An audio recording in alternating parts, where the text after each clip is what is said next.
Lakini kamati hiyo haijawahi kushuhudia matukio kama ya leo, Seneta Sonko akiomba kuzungumza kwa hoja, lakini yaliyomtoka kinywani. Mr. Speaker, and the race is through private criminal prosecution. I'll meet the governor and Wainaina. They are murderers. Madai yaliyomtikisa kidero, lakini akasalia kimya.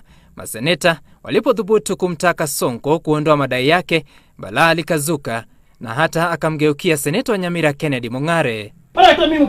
Seneta Sonko. Unafanya nini? Seneta Sonko. Mimi sijamaliza kurezi, unarezi. Kama umeongwa, corruption yako peleka kwako.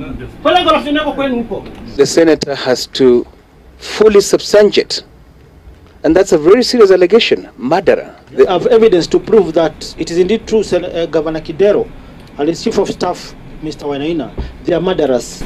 Maseneta wakijaribu kumuuliza gavana maswali kuhusiana na utumizi wa fedha, lakini Kidero akazidiwa na hisia.